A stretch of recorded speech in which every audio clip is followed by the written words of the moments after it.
In today's economy, more people than ever are looking to buy and sell businesses. But how do you do it? Welcome to the Deal Board, presented by Transworld Business Advisors. Straight talk about real deals and real people. Listen to stories, interviews, and expert advice to help your business sale, merger, or acquisition process. Now, here are your business exit experts, Andy and Jessica. Hey, everybody. Welcome back. And today we're going to talk about financing. And this is sort of from some feedback we got from you that you loved learning about how businesses are financed and SBA lending. And so we did a show on SBA lending, but today we're kind of taking it through you one more layer, right? So we have some great interviews today. We have an interview from Kenny Proske, who does a lot of the tougher deals in the SBA world. And he wants to talk about what some people think are the rules and how, quote unquote, they're not rules. And he actually has a way to get around them. I also interview Paul Ihrig from our Orlando office, who worked in the SBA lending world for decades and now is on our side as a broker and has the ability to kind of see it from both sides and getting deals done. And Jessica, you interviewed Benetrends, right? Yeah, I interviewed Dallas Kerley from Benetrends, the president and CEO there. And I think the other question we got a lot and some feedback on, and I should mention we love listener feedback, so this is great for us, was how do I use my retirement funds to fund a business transaction, or can I use my retirement funds? So Dallas sits with me and we go over the ROBS program, which he explains of, what retirement funds you can use, how you can use them, and what those mechanics look like. But those are really great options too. So not just, going through an SBA loan or lender process, but using money that you already have and basically loaning yourself the funds. So that's a really interesting interview that we have teed up for today as well. Yeah, the ROBS program is a great program. Benetrends is a company that has been recognized by the IRS, that it's completely legit, and it really is an interesting way to invest in your own business. So I love that. I love that program, and Dallas is a wealth of knowledge. So I think we have a great show for everybody. Yeah. So let's just get into it and see what everybody's got to say. But hopefully from the listeners that asked for more detail and more behind the scenes in lending, this will be a helpful episode. And even for those who's their first time listening, they'll get a behind the scenes look of what goes on behind the deal. Okay, great. Let's get started. Transworld Business Advisors is the world's largest business brokerage and mergers and acquisitions firm with over 500 brokers in nearly 200 offices worldwide. Transworld's team handles thousands of business sales every year. To be connected with a qualified business broker or learn more about the buying and selling process, visit tworld.com/the deal board or call 888-719-9098. Welcome back, everybody. And today we're talking about financing structures and ways that you can acquire a business. And one of the big questions that we've been receiving from listeners is how or can I use my retirement funds to purchase a business?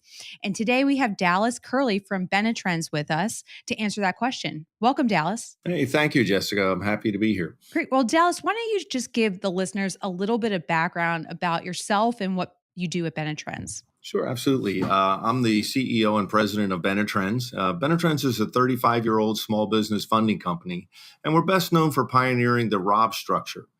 This program, which we call our Rainmaker, allows individuals to utilize their retirement funds tax-deferred and penalty-free to buy or to start a business. In addition to the Rainmaker program, we have a full suite of funding options, including SBA loans, securities-backed loans, as well as equipment loans and leasing. Great. Well, thank you for that overview. And you kind of answered the first question, but the first question came from a listener and prompted this interview. But the question is, how can I use my retirement funds to buy a business? Sure. This program's been very popular, and many Americans have the bulk of their savings in their retirement plans, such as their IRAs and 401ks. But it's a common misconception that you can only utilize these funds to purchase publicly traded stocks, bonds, or mutual funds. But if you take the money out to buy and start a business, you'll be faced with stiff penalties and taxes. But many people are unaware that by using the ROB structure, you can utilize those retirement funds to invest in yourself and your business, and that be both tax deferred as well as penalty free. And in addition to that, it's a great way to diversify your investment portfolio and take away some of the risk from the stock market. Great. So tell us a little bit more about the ROBS program. And I know you and I had chatted too about the difference between a ROBS program and a self-directed 401k. So can you explain that structure a little bit to us? The Roth structure is different from a self-directed IRA. Many people are familiar with the self-directed IRA, and that structure can only be utilized for a passive investment. The individual who owns the IRA cannot receive any benefit or any income from that investment. The Roth structure, what the IRS calls rollover for business startup, can only be utilized for an active business where the individual has to be an employee of that company and has to receive W-2 wages. So an individual can invest in an active business providing a good or service and take a salary and receive benefit from that. So it is a different structure. The ROBS program cannot be utilized for a passive business, and a self-directed IRA cannot be utilized for an active business. Okay, great. Thank you so much for the clarification. So, using this ROBS program in a business acquisition, can they use it to fund the entire transaction, the down payment? How much can they use of their retirement funds? Sure. One thing that's important to understand is this is not the same as taking a loan from your 401k. It is not subject to that 50% of the balance or $50,000 maximum benefit. So you can utilize up to 100% of the retirement plan to invest in that business, or it can be used in conjunction with an SBA loan. One of the advantages of using this in lieu of a loan is you don't have any debt payments, so the business can often be profitable sooner without that debt burden. So, then looking forward into the future, once they've acquired the business, how can they use this program to continue to build personal wealth for themselves? Sure. We tend to look at this as a funding strategy, but it's important to understand that this is a key component into building future wealth for both the individual as well as further generations. One of the things when we're successful business people, we don't want to hand all the profits over to the IRS in the forms of taxes. So they can utilize this retirement plan structure in order to build that wealth and minimize the tax impact. I know a lot of business owners are looking to minimize tax impact nowadays and all the time. So, we've talked a lot about there seems to be a lot of advantages to this ROBS program, but what are some disadvantages or some cautions that you would tell the listeners about using this program? It is a specific structure that is required in order to be compliant utilizing this in your retirement plans. So you do have to manage that retirement plan. We assist with that as part of our fees, but you are required to have a C corporation. So you're not able to have an S corp or an LLC. So there is that limitation. But with the new tax laws, the C corp has some specific benefits that are seemingly making that a more attractive structure than an LLC or an S corp due to some of the write-offs that you can utilize. So, a little bit more structural components involved in the business and the fact that they have to be a C Corp. Can you use this program with any type of retirement funds as well? So virtually any retirement fund can be utilized. One of the common sources of money that cannot be utilized is a Roth IRA. So you can use a Roth 401k, but not a Roth IRA. The other thing to be cognizant of is if you're going to use your 401k, and more often than not, it needs to be from a previous employer. So if you are going to use it from your current employer, in most cases, you will need to have terminated employment. Right. And we've run into a few of those situations too. And, you can be actively looking for a business, right? You just can't close on the transaction until you've left your job and completed the rollover process. Right. And you do not have to have left your job if you're going to utilize your IRA. So you can remain employed at your current employer and use that IRA. And, one thing that often gets overlooked as well, you can use multiple sources. So it can be a husband and wife can use two IRAs, or partnerships can utilize their retirement funds. So you can use multiple funds for this as well. You're not restricted to just one retirement account. That's great. I didn't know that one. So that's a good nugget for me too. So, tell us, what's the process? How long does this take? And, would you recommend the listeners hiring a company like Benetrends to execute this rollover program? Sure. Typically, it takes 15 to 18 business days to do this. What may slow down the operation are, one, where you're incorporating, or two, where the account is currently custody. Some custodians are not as proactive in transferring funds as we would like to see. So while the structure may sound simple, administering the plan does have some specific items that you want to make sure the I's are dotted and the T's are crossed. It's an imperative that you follow these plans specifically in order to remain compliant with the IRS. Don't recommend it's not a do-it-yourself item, and you definitely want to work with somebody who has the experience in setting up these plans. We've heard of cases where they'll go to an accountant or a lawyer that they know and set up the structure, but it wasn't set up in compliance, and that just causes trouble down the road when there's an audit. Right. And the last thing you want is to be non-compliant when an auditor knocks on your door, right? That's right. We jokingly say you never want to be in pension jail. And Dallas, just before you go, if anyone would like to get in touch and learn more, how can they reach you? Sure, they can reach us at benetrends.com, or they can call us at 866-423-6387. And that's Benetrends, BENETRENDS, benetrends.com. Great. And we'll throw those in the show notes for the listeners too. Thanks again, Dallas, and have a great day. Thanks. You do the same. Hey, Andy, you know what time I think it is? I think it's time to talk about our deal of the week. Deal of the week.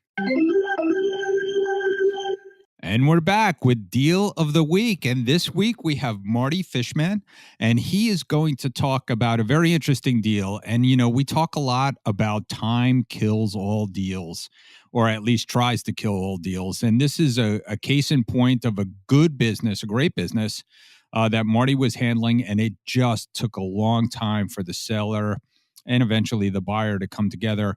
But Marty has a tale of a little bit of almost woe, but we got the deal done, and that's what Transworld's really good at.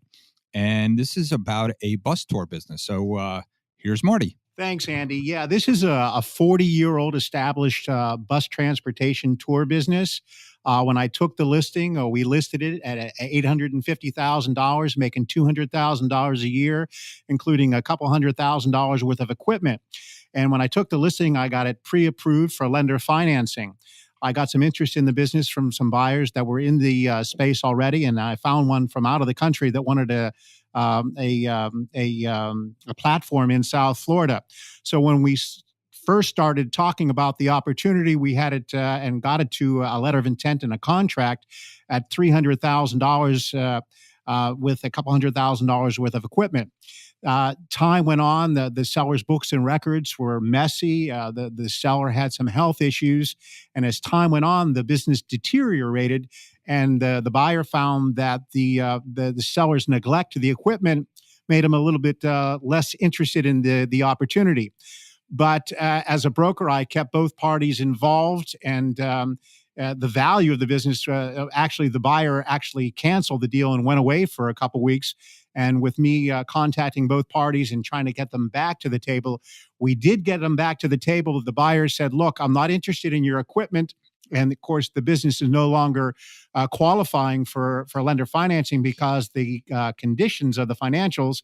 But what we originally took at an $850,000 listing, we were able to get the seller something. He was able to actually sell his equipment outside of the transaction, but we were able to get him $58,000 for his goodwill because of the deterioration of his business. Well, that's a great case study, and time kills all deals. And if you're a seller and you're a baby boomer and time is ticking away, it is certainly time for you to take a look at it's maybe time to sell your business, and planning is key, and getting it done before assets and before your financials deteriorate. Thank you so much, Marty, for coming on today. Thank you, Andy. Hey, we're back, and we're back with a very special guest, Kenny Proske from Main Street Funding Group. And we've known Kenny for a while, and we've been very successful with Kenny. Kenny's been in the funding business for over 20 years. And Kenny's kind of like our go-to guy when we think that we need to think outside the box, or the buyer or sellers, we need to get creative with deals. And so Kenny's really good at that. And we thought it would be really important to bring Kenny on today and explain some of the things you might not know about, funding and the SBA process that you think are kind of set in stone, and they're really not. So with that, Kenny, welcome aboard. Hey, Andy, thanks for having me. I appreciate it. I agree. There's a lot that can be done in financing with SBA that a lot of people just simply don't know. There's a lot of little nuances and things you can do to restructure deals, go at them from different angles pertaining to credit, collateral, how you're coming in with your, equity injection and things, to where we can make a deal happen that usually, most people would see, or find out that it couldn't be done that way. I think the real key is that, with SBA, as everybody knows, there's a massive amount of rules and regulations that they have. It's a really lot of boring material, but the real trick is not knowing necessarily what they say, but is knowing which lenders will do what. Because in this world, it's not like residential where everything's very structured. In SBA, it really kind of is the Wild West still, and every lender has their own nuances because it's their money. And so, if someone tries to go to one lender and they say, "Oh, we just can't do this," someone might think, "Well, wow, this can't be done with SBA," but it's really that lender won't do that. And so that's probably why we have the success rate that we do, because we have access to just hundreds and hundreds of different lenders all over the country, and they all have their own little niches that they like, and that's the key with what we're trying to do here. Yeah, I mean, we had a lender in yesterday that was talking to us, and he flat out said, "Oh, I don't do restaurants." I mean, so they, there's a lot of lenders out there, like you said, hundreds of them, and the most important thing when you're trying to get a deal done is to get the deal done. I mean, and the horrible thing is when you have a real slow no. I mean, you go all the way down the line, you're in it for 2 or 3 months, and then all of a sudden, the lender says, "Oh, wait, we don't do that." So, what are some of the other misconceptions about the SBA program and what's financeable? You've seen some things that people say, "Oh, that's set in stone," and you've said, "No, it's not." Right, right. Yeah, one of the things, a big one that I think people have in their mind is that you always have to have seller financing involved, because business brokers in general are taught, get seller financing, and so a lot of the lenders say, "Oh, we'd like to have that because it minimizes their risk." But to be honest with you, you don't have to have seller financing in many of the deals. Most of the deals I have don't have seller financing. Another big misconception is collateral. People think, oh, if the borrower doesn't have a primary residence or other collateral, or if the business itself is very, asset light, the deal's not going to get done. But the truth of the matter is, SBA is a cash flow driven model. And so I have lenders that will literally do a $5 million deal with zero collateral. There's a few of them. There's not a whole lot, but there are some that will do that. And so, I get buyers all the time that say, "Oh, I don't have enough collateral." That's not an issue at all. Right. And one of the other things I see out there is, everybody thinks you have to have like 3 perfect years of, it certainly helps to have 3 perfect years of tax returns, but you're saying you could get deals done sometimes when there's not perfect books. Right. And that's kind of a twofold thing. One of them is, let's say you have a business and they only have 2 years of tax returns. Then what happens is, um, the SBA really only wants to see that the business has at least 2 years of cash flow, that the proposed debt will cash flow for 2 years, in a past year or a future year. And so that's what a lot of people don't know, is if we just have one good year of tax returns, when we do the projections for the loan, that set of projections can act as the second year. So we can get things done, like that. The other part, or the other side of that coin, is when we have a business that's only been in business for maybe a year, people might say, "Oh, well, you can't do that with SBA. You haven't been in business long enough." What we do is we just take that business and we turn it into a startup loan. So we can go to it from that angle. And you and I have talked about this. We literally can do SBA financing. Take a restaurant for an example. You could have a restaurant that's out of business. The lights are off. There's no customers. There's no cash flow. There's no employees. There's no income coming in from it.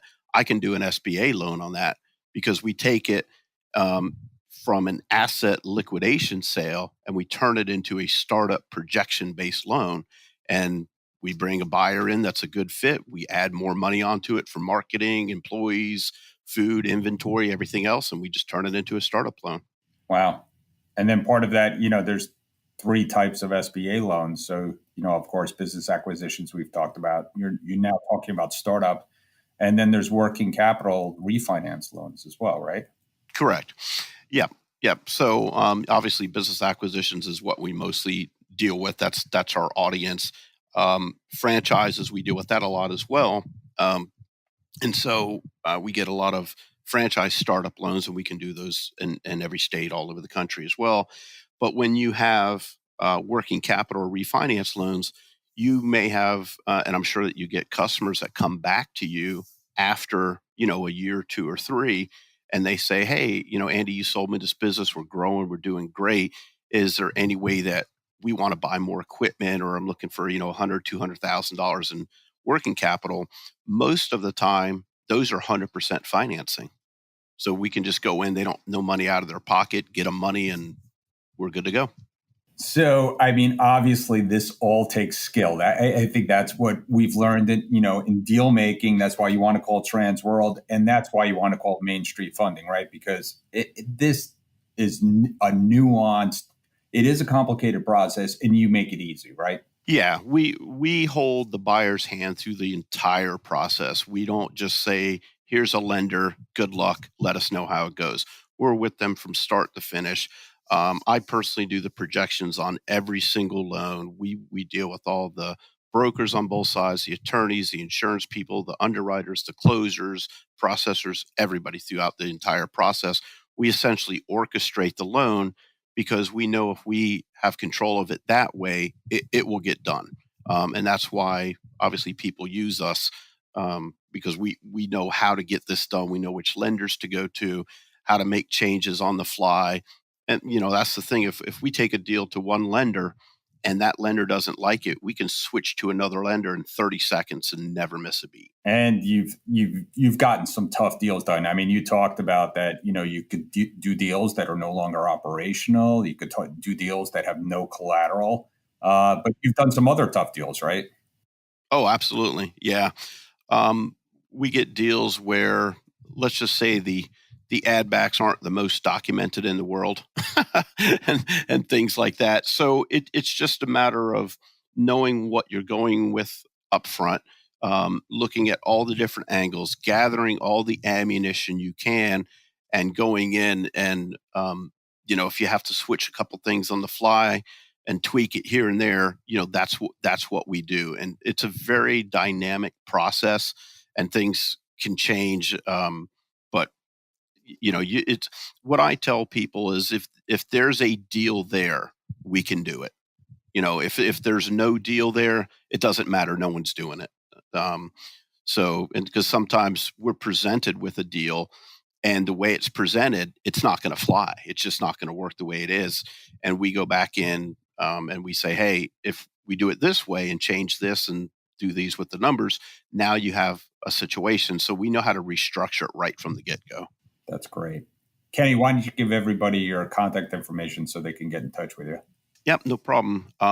We are located in Stuart, Florida. Our phone number is 561-203-7325. And my direct email address is kproske, that's K, P as in Paul, R-O, S as in Sam, K-E, at mainstreetfundinggroup.com, all spelled out. Wow. Awesome to have you. Thank you so much for coming on today. That was really eye-opening, and I think a lot of people get a lot out of it. Thanks, Kenny. Yep, no problem. My privilege. Thanks, Andy. Hey, Jessica, you know what time it is? Money time? Almost. It's time for listing of the week. Okay, it's time for listing of the week, and this week we have a great lifestyle one, and it's certainly an interesting business. And my dad always used to tell me to go fly a kite. Well, this is your chance, and if you ever want to have a business with a beautiful view, Rob Cohen is here from our Miami office, and he could tell you more about his very interesting listing. Rob. This is a really, really fun business to run. The person who owned this business previously, he actually started out with selling kites from his truck, and as years went on, he purchased a trailer and got a deal with a park where he can park the trailer right next to a road where everyone could see the kites flying, and what he's done is he has festivals 2 times a year to so people see the kites flying. People come to this location with their children, and he's not only does he sell the kite, he'll assemble it for them. He'll help teach the kids how to fly the kites. So it's all families just passing by every now and then. They'll say, "Hey, let's stop there and have some fun, and let's go fly a kite." So that's what the business is about. It does make money. It's a profitable business, but it started out as just a simple idea, selling kites and helping kids fly. That's great. So why don't you tell everybody what the price is, what the down payment is, and how much the owner benefit is? Well, the price is $199,500. The owner's benefit is $93,000, and right now that they're taking the full price. There's no financing presently. But these people are very flexible, and we'll see what happens. That sounds like a great business. Thanks for coming on today. I really appreciate it. Thank you. It's been fun. Hey, welcome back, everybody. We have a very special guest today. We have Paul Ihrig, and Paul's been with Transworld for, I think, a couple of years now. But very interestingly, he comes from the SBA world, and he's about to introduce himself and tell you about himself. But he has a very unique kind of position, like now doing deals and being an expert in obviously working with business owners now, and on the brokerage side and working directly with sellers. But before that, obviously having an incredible background in financing businesses. And so welcome, Paul. I just want to introduce yourself. Thanks, Andy. Like you said, prior to getting into business brokerage, I spent 27 years doing SBA loans for various banks. And it's very interesting that some of the first listings I got were customers that I actually got into business either through business acquisition financing or startup financing using SBA loans.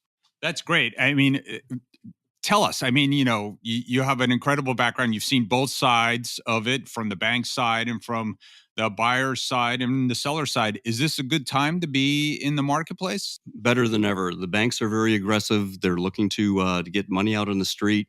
They recognize, especially the larger banks, that the SBA can be used as a credit enhancement tool, and they are just going crazy with the SBA loans. It's gotten to be very competitive. They're lowering the bar. SBA also recently lowered the bar. They now allow up to 90% financing for business acquisitions.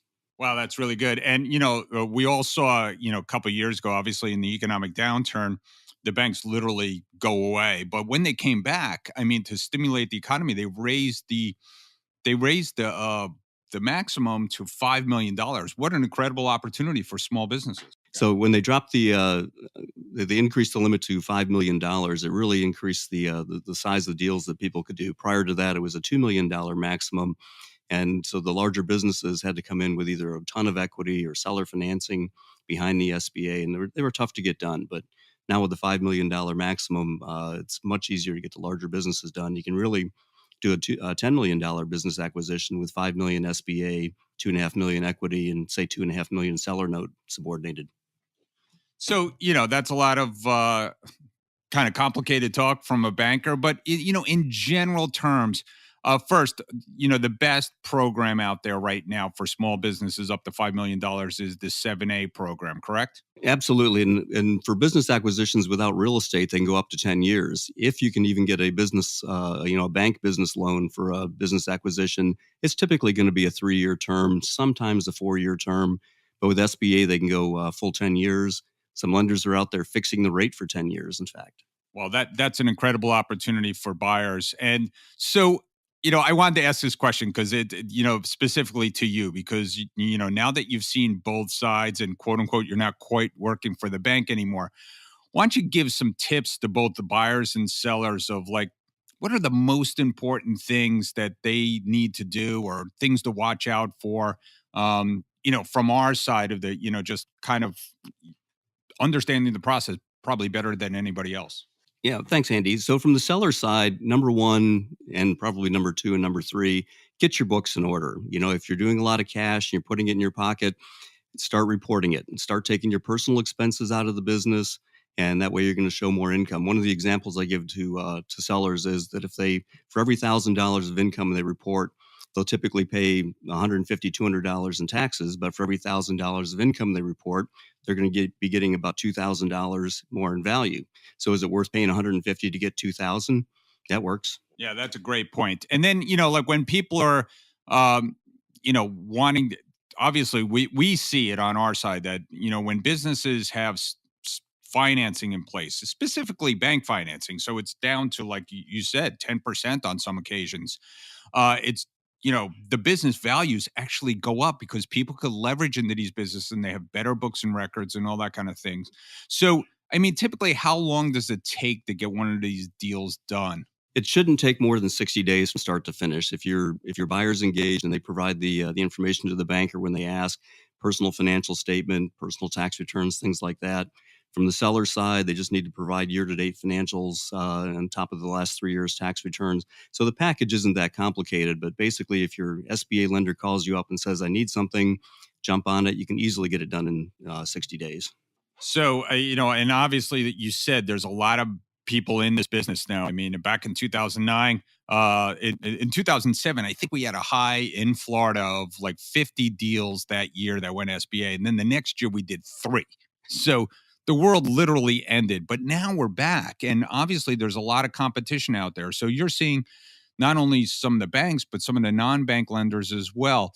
So people could shop around, but why don't you talk a little bit about, like, there's some banks that do this better than others. We were talking about that in the meeting this morning, that some of the banks who say they do it don't really do it. Absolutely. So every bank will say they do business acquisition loans. Many of them don't like them. They go to their credit department and they're looking really for real estate loans. So the best bet is to talk to your business broker. We know the banks that are lending and doing the business acquisition financing. We can direct you to the best bank and then some of them have different tastes for what they want to do. Some will do restaurants, some won't. But we can basically we work with a nice set of lenders, and we know who's looking for what, and we can get you set up. So on the buy side, is there any rules of engagement for the buyer? You talked about the seller having good books and records, which is key. And I love that example of, $150 in taxes get you, $2,000 worth of value. So that's an easy thing to kind of unwind in the last few years of running your business. But how about on the buy side? What do buyers need to do to make sure that they're ready to get an SBA loan? So a couple things. You can get a free credit report every year from all 3 credit reporting agencies. Get a copy of your credit report. Make sure there's no blips on there. If there's anything on there that doesn't belong on there, get it cleaned up before you talk to a lender. Get rid of personal debt, credit card debt. I've seen people come in and they've got $100,000 cash in the bank and $50,000 of credit card debt. Pay the darn credit cards off. That really hurts your ratios when the banks are looking at it. And just make sure you have your resume in order. One of the things that's really interesting too, when the bank's looking at what kind of a fit the buyer is for a business, they want to make sure that they have transferable business skills. So once you've identified as a buyer, once you've identified a business to buy, redo your resume as though you're applying for a job at that business as CEO, and list your skill set and how that fits in well with the business. That's really important stuff. Great job, Paul. Thanks for coming on today. I appreciate it, and I appreciate your insight. Thank you, Andy. Thanks for tuning into our show today. If you like the podcast, don't forget to subscribe through your favorite podcasting app and leave us a review. If you have questions or suggestions for the show, visit us at tworld/thedealboard or email us at thedealboard@tworld.com.